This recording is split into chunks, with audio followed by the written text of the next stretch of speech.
Selamat datang kembali. Oke, kita langsung aja ya. Hari ini kita mau gali lebih dalam satu bab spesifik dari materi Anda.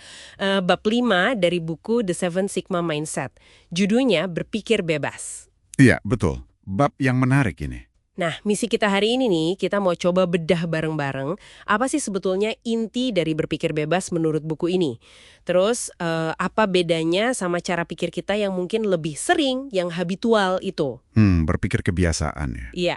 Dan yang paling penting, kenapa sih ini relevan buat Anda yang lagi dengerin? Kita mau lihat gimana konsep ini bisa siapa tahu buka potensi baru. Oke, siap. Siap.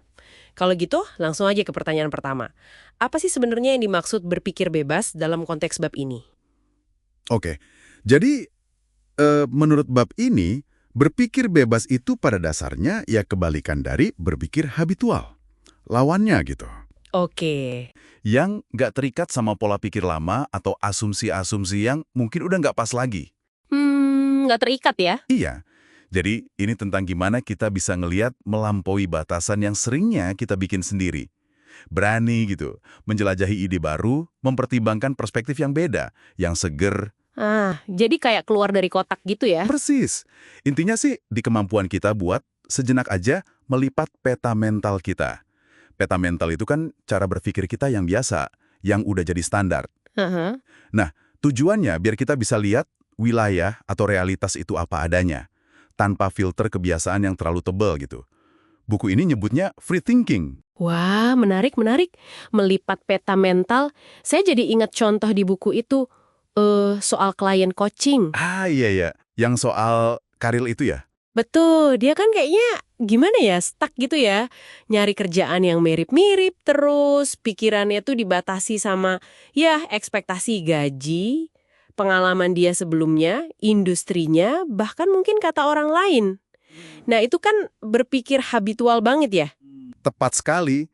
Itu contoh klasik gimana batasan itu seringnya datang dari dalam diri kita sendiri kan? Tapi yang seru, pas dia dipicu pakai pertanyaan beda. Iya, yang imajinasi itu ya. Betul, kayak coba bayangin diri Anda umur 80.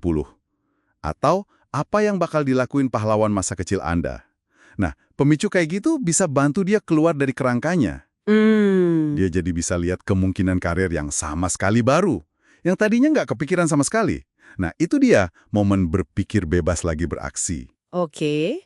Dan hasilnya, setahu saya di bab itu disebutin bukan cuma soal ide baru aja kan ya. Ada manfaat lain yang lebih personal gitu. Nah, itu dia. Bab ini secara spesifik nyebutin dua manfaat utama. Pertama, ya jelas, ini soal peningkatan produktivitas sama inovasi. Oke. Tapi, bukan cuma perbaikan kecil-kecil ya, tapi potensi nemuin solusi yang secara fundamental lebih baik. Kayak analogi tadi, inovator itu bisa naruh petanya sebentar buat lihat seluruh wilayah, nggak cuma jalan yang udah biasa dia lewatin. Ngelihat gambaran besarnya ya. Betul. Nah, manfaat kedua ini yang menurut saya pribadi juga, wah menarik banget. Dampaknya ke kepuasan sama rasa kebebasan pribadi. Oh ya, gimana tuh? Di buku itu kan ada refleksi 5.1 ya, latihan buat ingat-ingat momen kita lagi free thinking. Hasilnya tuh sering banget muncul perasaan rileks, puas, bebas. Kayak lega gitu ya. Iya, kayak lega. Secara psikologis, ini nyambung ke rasa otonomi. Kita merasa kita yang pegang kendali pilihan, terus secara fisiologis, ini menarik, ada kaitannya sama dopamin, itu baru atau berhasil, dan juga potensi masuk ke flow state. Flow state, kondisi fokus penuh itu ya. Betul, kondisi kita sangat terlibat dan produktif. Jadi rasa puas dan bebas itu kayak, ya bonus otomatis aja gitu. Dari pikiran yang nggak terkungkung. Wah ini dalam banget ya, jadi kalau kita tarik benang merahnya nih, berarti sadar kapan kita lagi mikir pakai kebiasaan, dan kapan kita lagi mikir bebas itu penting banget ya. Banget. Terus gimana nih kita atau Anda yang dengerin bisa menerapkan ini? Misalnya pas lagi hadapin tantangan atau lihat peluang sehari-hari. Ya, intinya sih kesadaran ya.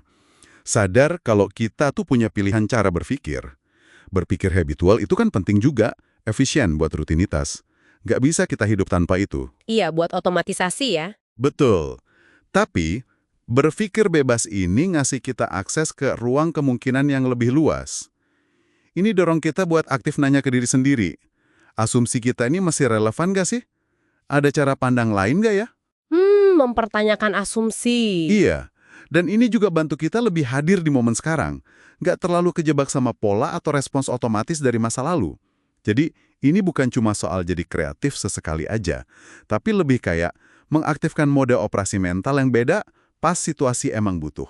Oke, jadi kalau boleh saya simpulkan sedikit ya, gagasan utamanya dari bab ini tuh berpikir bebas bukan sekedar skill tambahan, tapi lebih ke pendekatan dasar gitu ya, yang bisa buka pintu bukan cuma ke produktivitas atau inovasi yang lebih tinggi. Tapi juga kerasa puas dan bebas secara personal yang lebih dalam. Kemampuan buat lihat melampaui batasan yang seringnya kita sendiri yang bikin.